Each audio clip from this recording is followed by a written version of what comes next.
প্রতি বছরের ন্যায় ঈদুল আজহা 2026 উপলক্ষে ঐতিহাসিক শোলাকিয়া ঈদগাহ মাঠে এবারের 199তম ঈদ জামাত অনুষ্ঠিত হবে। ইতোমধ্যে জেলা প্রশাসনের পক্ষ থেকে ঈদ জামাতের প্রস্তুতি সম্পন্ন হয়েছে। বরাবরের মতো ঈদুল আজহার ঈদ জামাত সকাল 9টায় অনুষ্ঠিত হবে।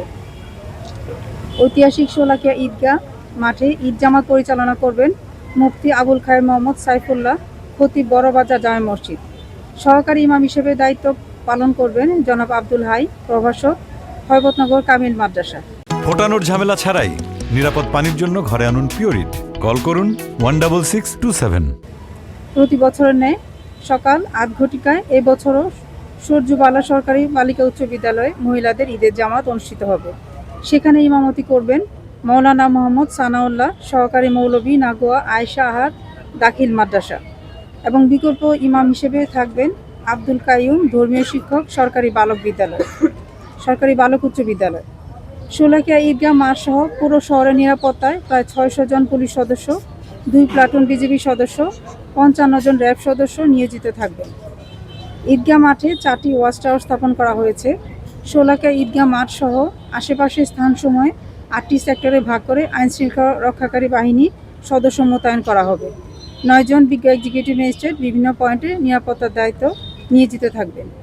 শোলাকিয়া ঈদগাহ মাঠের পুরো এলাকা জুড়ে 64টি সিসি ক্যামেরা স্থাপন করা হয়েছে। এছাড়াও শহরে গুরুত্বপূর্ণ স্থানে চেকপোস্ট স্থাপন করা হবে। সকলের আন্তরিক সহযোগিতায় এবারের ঈদুল আজহা ঐতিহাসিক শোলাকিয়া মাঠে 199তম ঈদ জামাত কোনোরকম বিশৃঙ্খলা ব্যতি রেখে সম্পন্ন হবে বলে আমরা আশা করছি। ঐতিহাসিক শোলাকিয়া ঈদগাহ মাঠে আমাদের আইন শৃঙ্খলা ব্যাপারে আমাদের যে পরিকল্পনা আছে, আপনারা এর মধ্যে দেখেছেন যে ইতিমধ্যে কিছু ফোর্স আমরা অলরেডি নিয়োগ করেছি।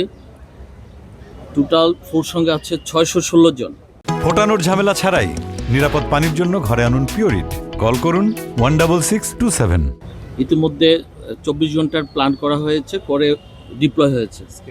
তার বাইরে আমাদের বিভিন্ন স্কেলিটন আছে, যেগুলো দিয়ে প্রত্যেককে চেক করে ঢুকানো হবে। 32টি চেকপোস্ট আমরা করেছি ইতিমধ্যে, 7টি আর্চওয়ে গেট, তারপরে 50টি মেটাল ডিটেক্টর।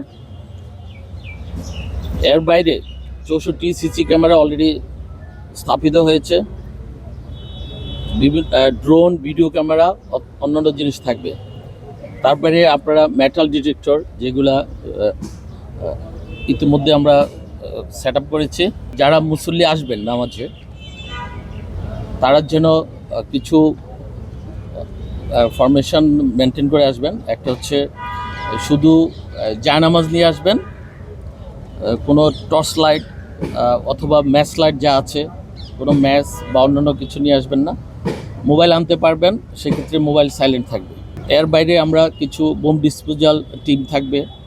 তারপরে বিভিন্ন ইউনিটকে আমরা ইনভাইট করেছি, যেমন র্যাব, তারপরে সিআইডি, পিবিআই, অন্যান্য ইউনিটগুলো থাকবে না। এখানে অ্যান্টি টেরোরিজমের ইউনিটও আছে, যারা বোম ডিসপোজালের কাজ করবেন।